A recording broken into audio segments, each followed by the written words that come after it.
Nasta'in wa ala muridina waddin salatu wassalamu ala asrafil anbiya'i wa mursalin sayyidina Muhammadin rabbi sholli sadri wa yassir amri wa hlul 'uqdatam min lisani yafqahu qawli. Rekan-rekan, alhamdulillah kami sini kita kembali berkumpul dengan izin dan ridha Allah Subhanahu wa taala. Nah, hari ini juga sudah hadir Ustadz kita, Ustadz M. Arifin, ya, dengan kajian yang akan dibawakan. Temanya adalah makna dan syarat amal soleh. Ustaz, karena udah lewat 30 menit, dipercepat aja. Kepada Ustaz.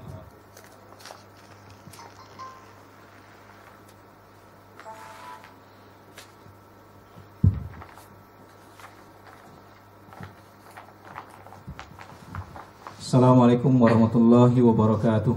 Waalaikumsalam warahmatullahi wabarakatuh. Alhamdulillahilladzi anzala sakinata fi qulubil mu'minin liyazdadu imanan ma'a imanihim.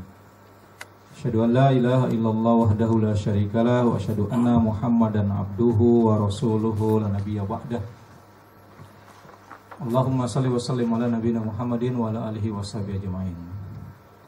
Alhamdulillah pada kesempatan hari ini kita bisa bertemu, dan sebelumnya mohon maaf karena namanya juga baru pertama, jadi nyasar-nyasar gitu sampai masuk daerah Tangerang tadi, udah macet nyasar lagi gitu.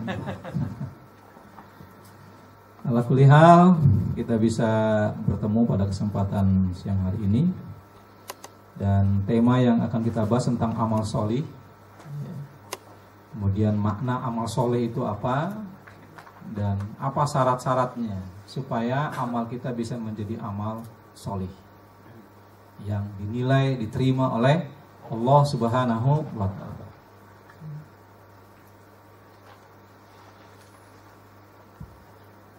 Nah, mana amal solih ini? Kalau kita lihat secara bahasa, ini bisa dibuka dalam Kamus Al-Munawwir. Solih itu bermakna jayyid. Jayyid artinya baik atau bagus. Dan juga bisa bermakna muwafiq. Muwafiq itu pantas, patut, dan sesuai. Itu kalau dilihat dari sisi bahasa, makna dari kata soleh.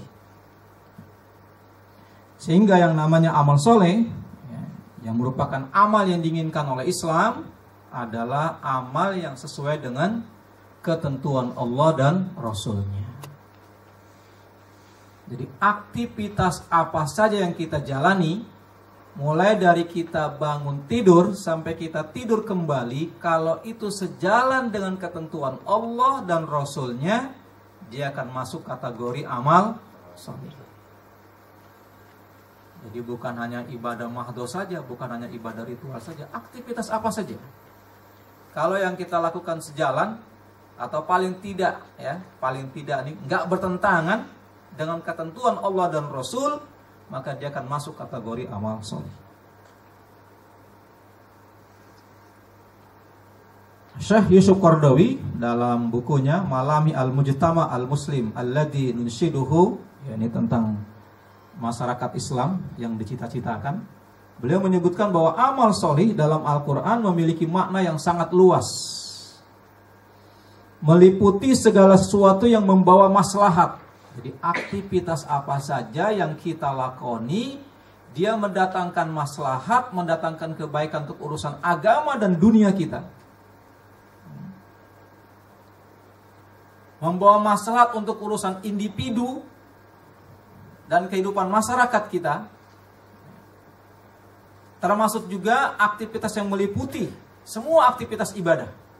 Baik ibadah mahdoh, ritual, maupun ibadah yang sifatnya muamalah. Kalau ritual itu hablum minallah, terkait hubungan kita langsung dengan Allah, seperti sholat, berdoa, ya, berzikir, itu namanya ibadah mahdoh. Maupun ibadah yang sifatnya muamalah, yaitu hablum minanas, yang bernilai duniawi atau bersifat duniawi dan ukhrawi. Itu bisa masuk kategori amal soleh. Makanya dalam Islam nggak ada dikotomi antara urusan dunia dengan urusan akhirat. Ya. Itu satu kesatuan. Kalau kita bicara sudut pandang Islam, tidak ada dikotomi. Mana urusan individu, mana urusan sosial. Urusan individu kita dalam konteks Islam itu sangat terkait dengan kehidupan sosial kita.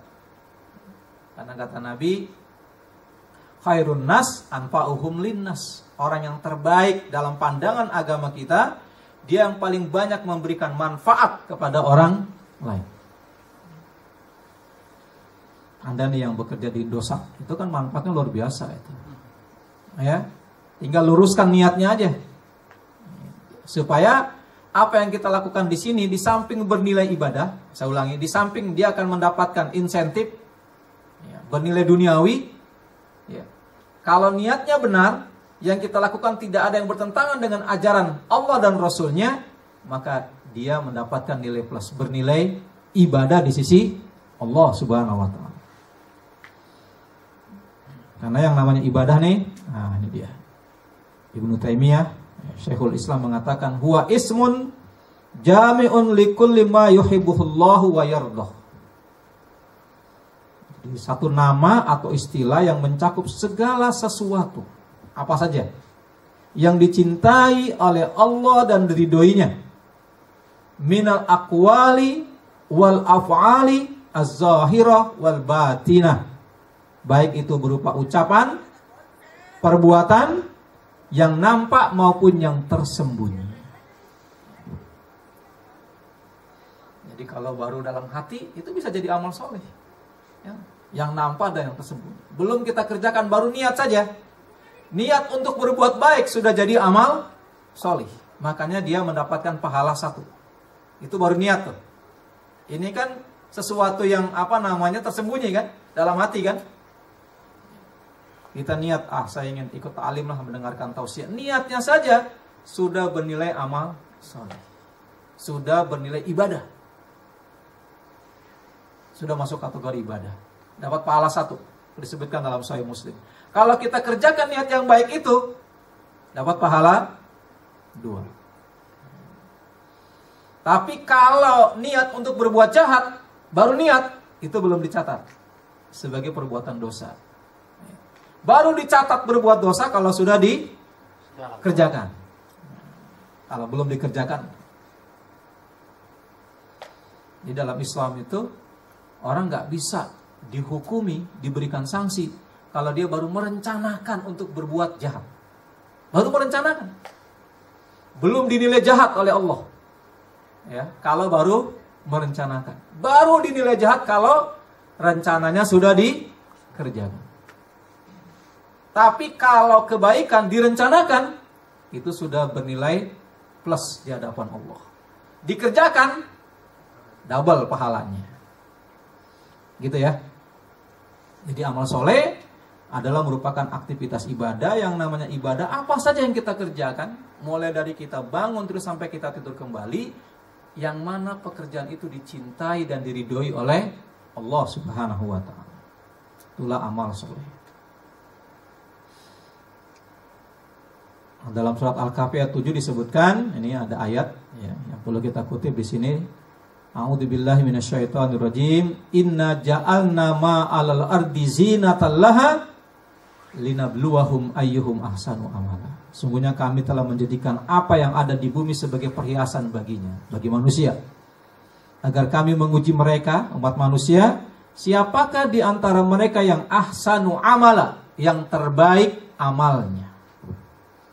Kemudian ayat yang kedua nih yang kita kutip di sini, surat Al-Mulk.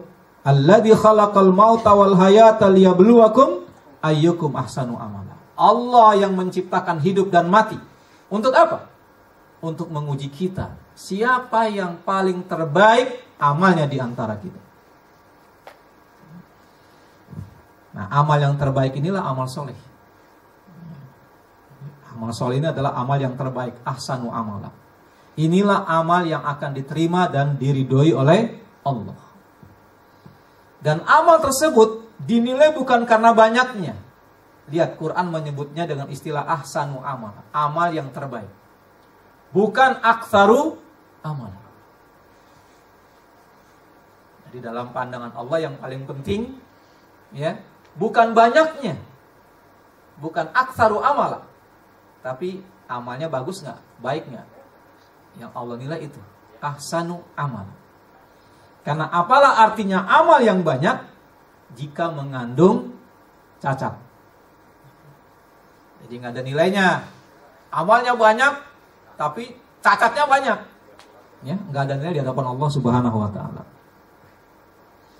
Nah, dalam kedua ayat tadi, surat Al-Kahfi dan surat Al-Mulk, ya, ditekankan bahwa tidaklah sekedar amal yang baik. Ya, amal soleh itu bukan sekedar amalnya baik, tapi amal yang terbaik, yang ahsan. Ahsan itu terbaik. Kalau baik, hasan. Ya, hasan itu orang baik. Ahsan yang terbaik. Dan Quran menyebutnya ahsanu amala, yang terbaik amalnya. Ini menunjukkan bahwa amal soleh merupakan amal yang lebih menekankan apa? Aspek kualitas, bukan aspek kuantitas. Amal kita sedikit, tapi ahsan, itu yang diterima oleh Allah.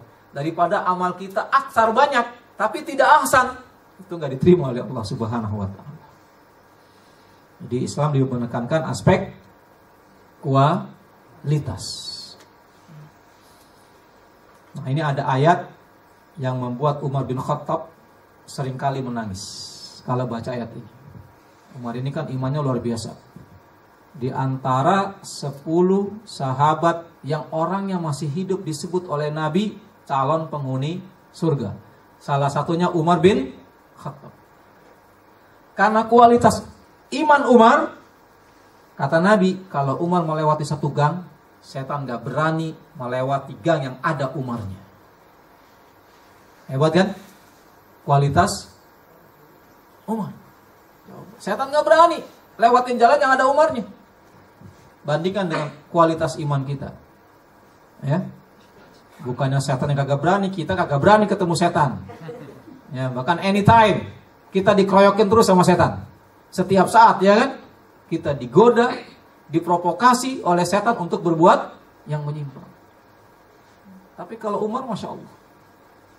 Tapi lihat, meskipun imannya luar biasa, beliau sangat tawadhu, sangat rendah hati. Kalau beliau membaca ayat ini nih, surat Al-Ghasyiyah, ada nggak yang hafal di antara Al-Ghasyiyah?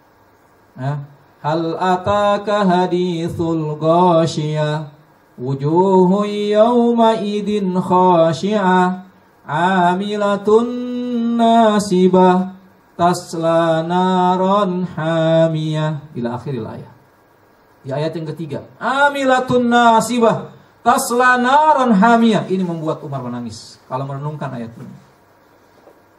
Sebab terjemahan bebasnya amilatun nasibah, berpayah-payah beramal, tasla naron hamiyah, tapi ujung-ujungnya masuk neraka. Kenapa ini? Ini yang mengkhawatirkan Umar bin Khattab. Itu juga yang membuat Al-Atha Al-Aslami, salah seorang tabi'in, kalau baca ini menangis. Mereka mengintrospeksi diri. Jangan sampai nanti kita merasa nih, waktu hidup kita di dunia nih, amal kita sudah bagus. Kita merasa begitu. Amal kita sudah bagus, sudah baik. Tapi begitu nanti dihisab di yaumil akhir, dikoreksi oleh Allah, ini khawatiran Umar, ternyata amal kita masih banyak bolong-bolongnya. Ini yang disebut amilatun nasibah, berpayah-payah beramal tapi tidak ada nilainya di hadapan Allah Subhanahu wa taala. Ini yang membuat Umar khawatir, sehingga kalau beliau membaca ayat ini, beliau seringkali menangis. Khawatir amalnya masih banyak yang rusak. Coba bandingkan dengan sebagian kita. Mudah-mudahan bukan sebagian kita yang di sini ya. Ya, amalnya baru sedikit, belum tentu baik, tapi sudah merasa amalnya paling hebat. Kalau Umar disuruh khawatir, jangan-jangan amal saya masih banyak cacat pada saat nanti dihisab oleh Allah Subhanahu wa taala. Nah, agar amal kita menjadi amal soleh, sebaik-baik amal, ahsanu amala, yang diterima oleh Allah, ada beberapa persyaratannya. Jadi makna amal soleh sudah lewat ya, nyambung nih, insya Allah ya, connect, udah connect nih. Makna tentang amal soleh. Jadi yang penting amal yang terbaik, bukan soal banyaknya. Yang penting kualitasnya. Dikit tapi berkualitas itu lebih bagus. Ya. Lebih bagus lagi banyak berkualitas, wah lebih hebat lagi tuh. Nah, syarat amal soleh yang pertama, dalam beramal yang mendasari kita adalah iman. Dasar kita beramal iman, karena kita beriman kepada Allah. Makanya semua kita nisbatkan karena agama kita melakukan ini, karena iman. Jangan sekedar basa-basi, saya berbuat baik sama kamu karena kamu teman saya. Saya berbuat baik kepada kamu karena agama saya mewajibkan saya berbuat baik kepada siapapun, apalagi kepada sahabat, kepada teman. Nah, gitu bahasanya. Bukan karena temannya, karena ajaran agama kita mengajarkan itu. Nabi punya tetangga, orang Yahudi, paling benci dengan Nabi. Kerjanya suka buang kotoran di depan pintu rumah Nabi. Tapi sama Nabi, begitu dia buang kotoran di depan pintu rumah, dibuang sama Nabi ke tong sampah. Begitu seterusnya. Suatu saat dia ngebuang sampah lagi. Aja pertama Nabi, kok ini depan rumah bersih, nggak ada kotoran. Hari kedua nggak ada juga. Hari ketiga Nabi penasaran. Ternyata orang Yahudi ini sedang sakit. Dia balik minta kepada istri beliau, tolong siapkan makanan yang enak. Kata istri beliau, untuk siapa wahai Rasul? Untuk tetangga kita. Orang Yahudi itu yang gak senang sama kita, yang setiap hari buang kotoran depan pintu rumah. Udah 3 hari dia gak buang kotoran lagi, ternyata dia sedang sakit. Ayo kita tengokin, kita bawain makanan yang enak. Sampai orang Yahudi ini kaget. Harusnya engkau marah kepada saya Muhammad, tapi justru engkau berbuat baik, jengukin saya, mau bawa makanan yang enak. Lalu Yahudi ini mengatakan, ya Muhammad, kamu melakukan ini, apakah ini diperintahkan oleh agamamu? Kata Nabi, iya. Saya berlaku seperti ini karena agama saya mengajarkan seperti ini. Kepada tetangga, siapapun tetangga saya, ajaran agama saya mengajarkan saya harus berbuat baik. Ada hadisnya kan? Man kana yu'minu billahi wal yawmil akhir falyukrim jarahu. Siapa yang menyatakan beriman kepada Allah dan hari akhir, hendaklah dia berbuat baik, menghormati, memuliakan tetangganya, siapapun tetangganya itu. Dasarnya iman kita melakukan ini. Bukan karena dia tetangga saya, nanti gak enak dengan tetangga. Karena Allah yang menyuruh. Ya.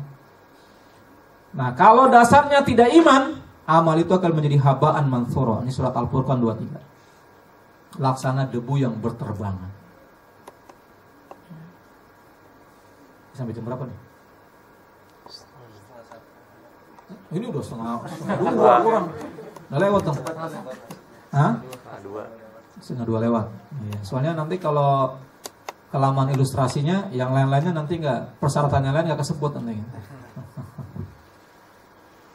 Jadi kalau dasarnya bukan agama, bukan karena iman, dia akan menjadi amal yang seperti debu yang berterbangan, habaan manthura, nggak ada nilainya di hadapan. Di zaman Nabi itu ada tokoh kafirin Quraisy namanya Abdullah bin Jud'an. Dia sangat care kepada masyarakat. Jiwa kemanusiaan sangat tinggi. Bahkan dia pernah mengajak Nabi bergabung, membuat koalisi waktu Nabi masih umur 20 tahunan. Ya, kita bergabung bersama-sama untuk melawan segala macam bentuk kezoliman. Siapapun yang dizolimi di kota Makkah ini harus kita bela. Ini kan luar biasa kan?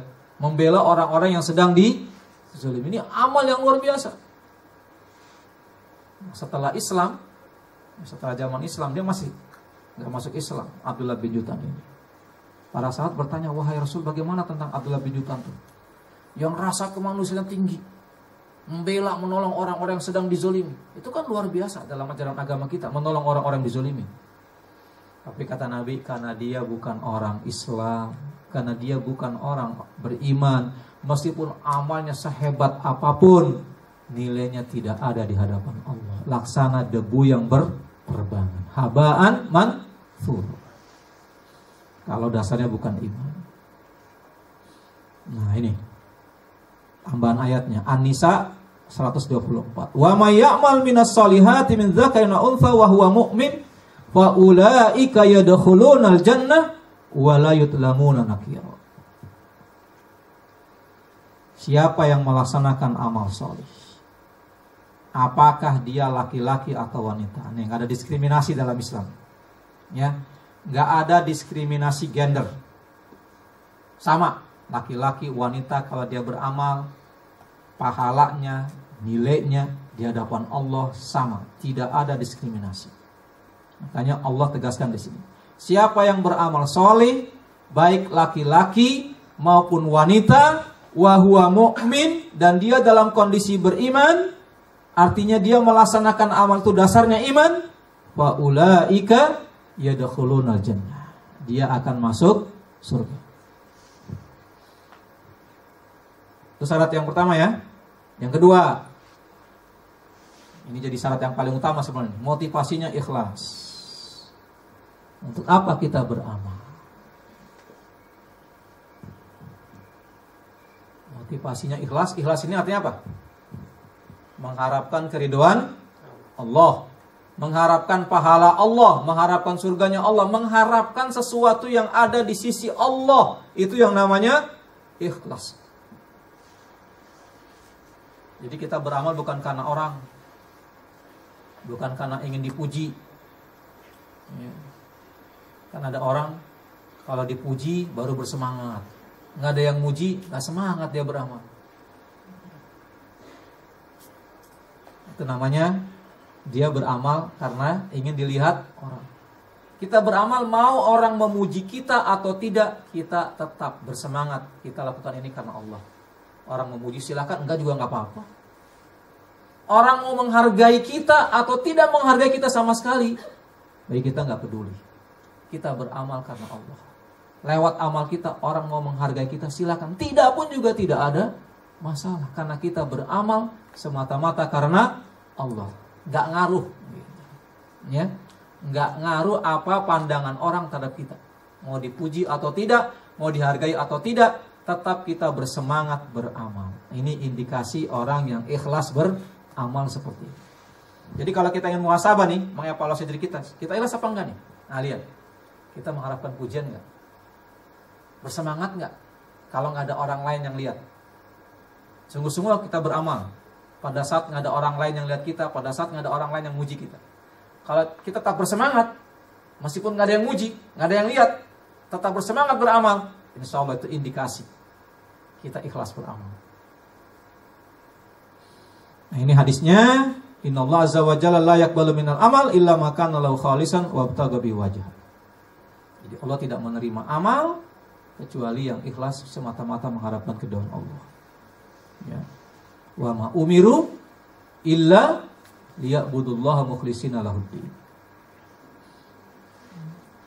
Nah ini kalau nggak ikhlas, riya, karena ingin dipuji, ingin disanjung, ingin dihargai, yang menjadi motivasi kita beramal, bahaya tuh. Ini bisa menjadi orang yang pertama kali disentuh neraka nih kalau kita riya beramalnya. Ini hadisnya. Kemudian yang ketiga, dipastikan bahwa kaifiat tata cara kita beramal itu sesuai dengan ketentuan syariat, sejalan dengan ketentuan Allah dan Rasul. Karena Nabi mengatakan man amila amalan laisa alaihi amruna fahuwa raddun. Siapa yang beramal, ya, di mana amalannya tidak ada perintahnya dari aku, kata Nabi, dia bisa menjadi amalan yang tertolak. Jadi beramal kita tahu dasar ilmunya, ya. Dalam beragama kita tahu dasar ilmunya. Pentingnya ngaji di sini nih, ya, agar kita tahu bagaimana cara melaksanakan ajaran agama yang benar. Makin bagus ilmu kita, makin baik pemahaman agama kita, insya Allah makin bagus pelaksanaan ajaran agama kita. Jadi nggak bisa beragama itu pakai ilmu kirologi. Tahu nggak ilmu kirologi? Hah? Kira-kira yang benar kayak begini nih. Nah itu ilmu kirologi itu. Kira-kira begini yang benar. Agama pakai kira-kira. Atau ilmu katalogi. Tahu katalogi? Katanya yang benar begini. Kata siapa? Nah ini Allah tekankan, wala taqfu ma laisa laka bihi ilmun inna sam'a wal basara wal fuada kullu ulaika kana anhu mas'ul. Jangan kamu mengikuti sesuatu dalam melaksanakan ajaran agama ini yang kamu tidak tahu ilmunya. Nggak tahu ilmunya. Kalau nggak tahu ilmunya jangan ikut melaksanakan. Jadi kita melaksanakan sesuatu ini kita tahu dasarnya, tahu ilmu, bukan semau gue. Ya, kalau semua gue ini amal yang cacat ini. Atau kira-kira. Jadi kita harus pastikan kita tahu dasarnya dalam ajaran agama kita. Mengapa kita melaksanakan ini? Disinilah pentingnya ngaji, ya, agar amal kita makin bagus.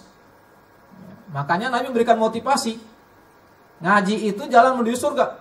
Man salaka tariqan yaltamisu fihi ilman sahalallahu lahu bihi tariqan ilal jannah. Siapa yang memudahkan langkahnya untuk belajar, memahami ajaran agama ini, Allah akan memudahkan langkahnya menuju surga. Mengapa?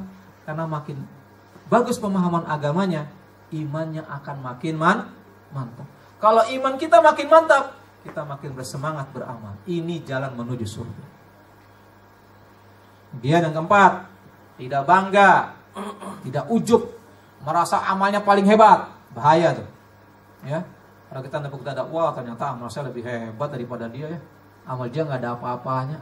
Bahaya.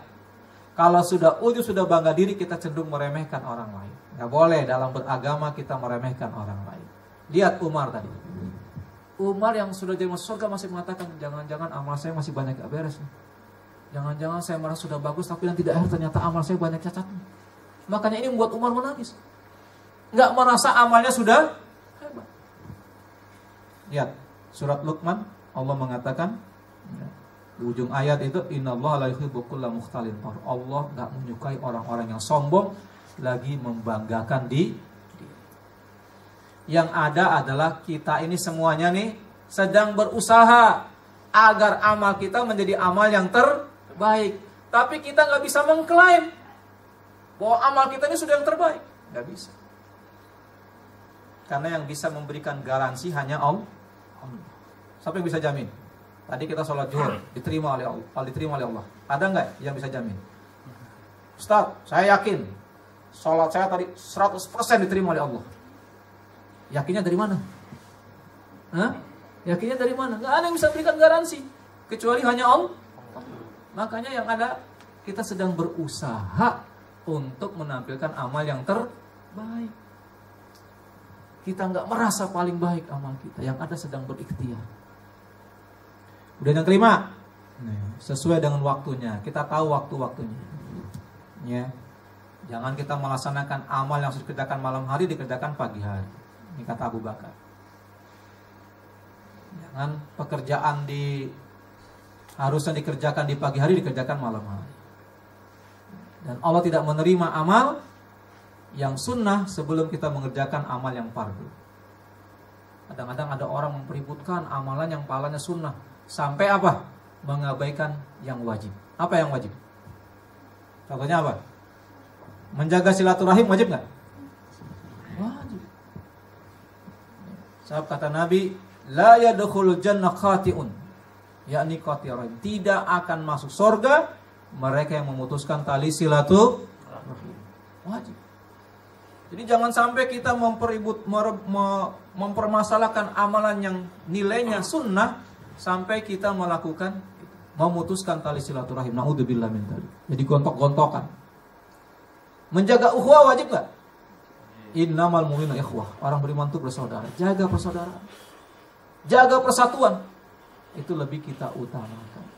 Jadi jangan sampai kita merusak tali silaturahim, tali persatuan umat, tali ukhuwah yang jauh lebih wajib. Hanya gara-gara urusan pepek bengek. Urusan-urusan yang sepele. Yang pahalanya hanya pahala sunnah.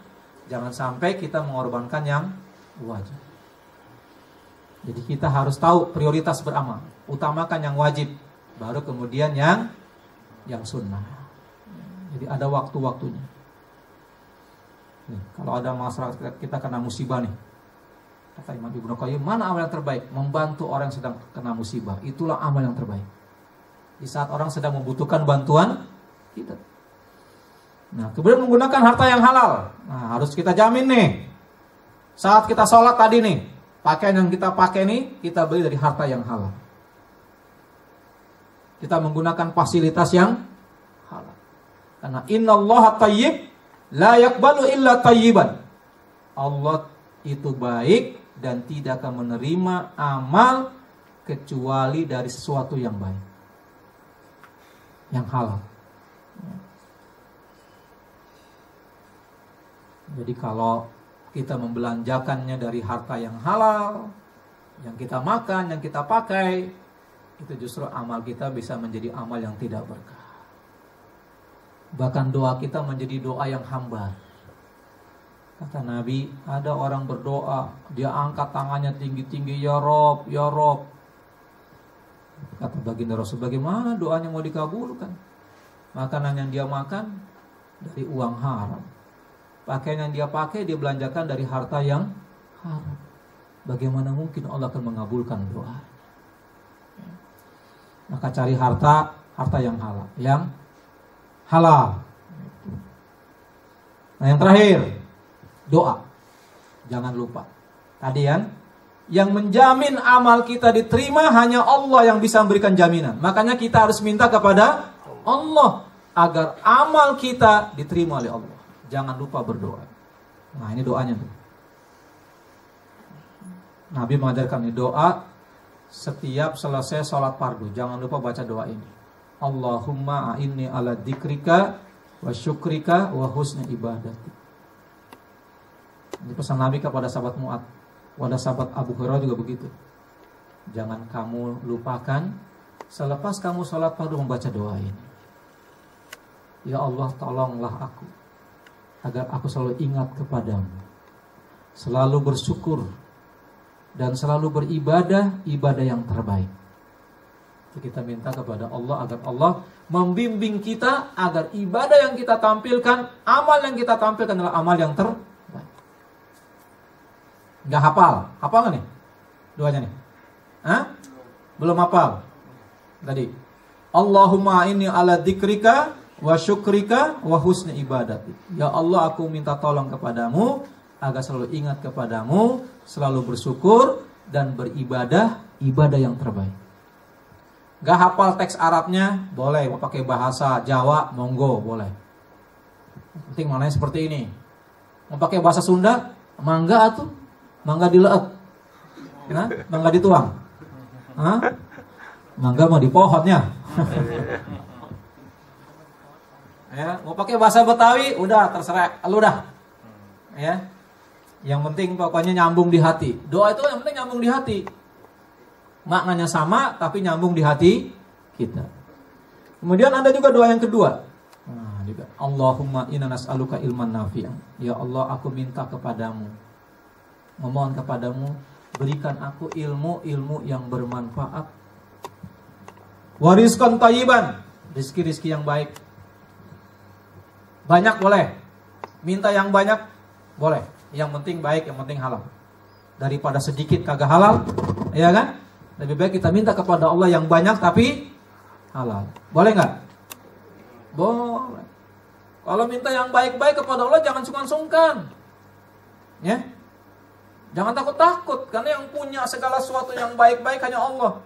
Jadi jangan pernah sungkan minta kepada Allah. Yang sungkan kalau kita minta kepada orang, malu. Pada Allah, lihat Nabi Sulaiman. Doanya mantap kan Nabi Sulaiman. Pernah baca nggak dalam Quran? Surat As-Sadd ayat 25. Apa doa Nabi Sulaiman? Rabbik firli wahabli mulkan la yambagi li ahadin min ba'di. Ya Allah, ampuni dosaku.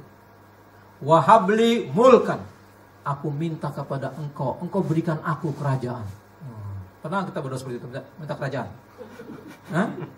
Nabi Sulaiman, la yambagi li ahadin min ba'di. Ya Allah, berikan aku kerajaan yang tidak akan Engkau berikan kepada seorang pun setelah aku. Ada nggak yang bisa menyaingi kerajaan yang diberikan Allah kepada Nabi Sulaiman? Coba dikasihkan Allah ke kerajaan Nabi Sulaiman kan? Nggak tanggung-tanggung. Supaya setelah dikasih kepada Nabi Sulaiman, orang lain jangan lagi dikasih. Oh, Kata orangnya doanya apa? Kata orang Betawi, maruk banget doanya. Tapi dikasih oleh Allah. Diabadikan doa Nabi Sulaiman dalam Al-Quran. Coba. Sampai sekarang belum ada kerajaan Nabi Sulaiman yang bisa menandingi. Beliau punya prajurit, ya, bisa memindahkan singgasana Ratu Sabah secara online. Ada nggak? Zaman kita nih, ada negara yang punya tentara, dia bisa memindahkan barang secara online. Ada nggak? Ini pasukannya Nabi Sulaiman nih. Sebelum mata engkau berkedip, singgasana Ratu Sabah akan ada di sampingmu. Ada nggak sekarang teknologi seperti itu? Nih kita buka internet nih, lihat barangnya yang ada di Singapura. Oke, deal, ya. Ane bayar, ane kirim. Tapi barangnya menit ini juga ada di samping ane. Ada nggak? Hah? Teknologinya zaman sekarang. Itu hanya ada di zaman Nabi Sulaiman, Masya Allah. Itu karena doa Nabi Sulaiman. Jadi kalau berdoa jangan tanggung-tanggung. Kalau minta kepada Allah, Allah ajarkan. Ini Nabi ajarkan doanya. Ya Allah, aku minta kepada engkau ilmu yang bermanfaat, rezeki yang baik. Banyak boleh, yang penting baik halal. Daripada sedikit tapi tidak halal. Dan wa amalan mutakabbalan. Amalku, amal yang kau terima. Amal yang diterima, jangan sampai menjadi amal yang tertolak, amal yang sia-sia. Wallahu a'lam bishawab. Mudah-mudahan ada manfaatnya. Sudah jam 1:30 lewat. Ya, lebih dan kurangnya mohon maaf. Ya, karena sudah datang terlambat, jadi menyampaikannya kayak dikejar-kejar gitu. Tapi nyambung gak nih? Hah? Insyaallah nyambung ya. Mudah-mudahan jadi ilmu yang bermanfaat. Itu yang penting. Jangan sampai udah datang jauh-jauh nyasar-nyasar, ya kan? Atau yang disampaikan nggak jadi ilmu yang bermanfaat. Mudah-mudahan jadi ilmu yang bermanfaat, yang diberkahi dan diridhoi oleh Allah. Mudah-mudahan sekali lagi ada manfaatnya. Alhamdulillah, terima kasih Ustaz. Sekedar mereview atau resume dari poin-poin yang diinfokan tadi. Untuk syarat amal soleh, yang pertama ada iman, kedua ikhlas, ketiga dari tata cara sesuai dengan syariat Allah sebagaimana yang dijelaskan dalam Al-Quran dan Sunnah. Keempat, tidak merasa bangga. Kelima, sesuai dengan waktunya. Keenam, menggunakan harta yang halal. Dan ketujuh, berdoa sesuai dengan sunnah Rasulullah SAW. Dari rekan Ikhwan Ahmad, dibuka pertanyaan. Mungkin ada pertanyaan gitu dari poin-poin yang Ustaz sampaikan. Ayo silakan. Biar nggak gantung. Ini pada lemas semua lagi. Pada puasa nggak? Insyaallah. Puasa semua kayaknya Ustaz. Ngantuk. Jadi karena pada puasa jadi lemas gitu ya? Nggak ada ya kayaknya. Hah? Nggak ada Ustaz di kelas. Nggak ada? Sudah, kalau nggak ada mau diapain? Nah, kalau gitu kita tutup dengan baca doa kafaratul majlis. Subhanallahumma wa bihamdika asyhadu an la ilaha illa anta astaghfiruka wa atubu ilaik. Terima kasih semuanya. Assalamualaikum warahmatullahi wabarakatuh. Waalaikumsalam warahmatullahi wabarakatuh.